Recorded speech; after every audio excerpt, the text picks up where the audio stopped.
what happened. গেল জুলাইয়ে যুক্তরাষ্ট্রের পেনসিলভেনিয়া অঙ্গরাজ্যে নির্বাচনী প্রচারণা চলাকালে সাবেক প্রেসিডেন্ট ডোনাল্ড ট্রাম্পকে লক্ষ্য করে গুলি চালানো হয়। ওই ঘটনায় কানে আঘাত পান ট্রাম্প। এরপর চলতি মাসে আরেক ঘটনায় ট্রাম্পের নিজস্ব গলফ কোর্সে তাকে হত্যা চেষ্টায় এক ব্যক্তি বন্দুক নিয়ে ওত পেতেছিল। গোয়েন্দা কর্মকর্তারা পরে বিষয়টি নিশ্চিত করে। এর পিছনে ইরানের হাত থাকার সম্ভাবনার কথা উল্লেখ করে ট্রাম্পকে অবহিত করে মার্কিন গোয়েন্দা সংস্থা।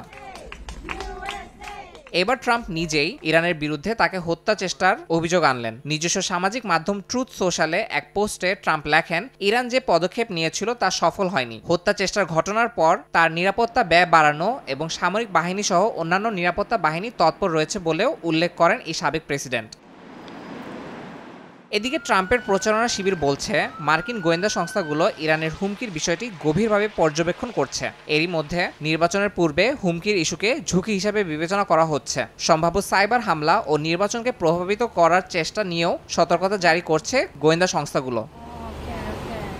এর মধ্যেই রিপাবলিকান শিবির ও ট্রাম্পের অভিযোগ সরাসরি অস্বীকার করেছে ইরান। দেশটির দাবি, মিথ্যা অভিযোগে তেহরানকে জড়াতে চাচ্ছে ওয়াশিংটন। অন্যদিকে বিশ্লেষকরা শঙ্কা প্রকাশ করে বলছেন, এমন পরিস্থিতিতে ইরান যুক্তরাষ্ট্র সম্পর্ক আরও খারাপ হওয়া পাশাপাশি বৈশ্বিক নিরাপত্তা পরিস্থিতি জটিল আকার ধারণ করতে পারে।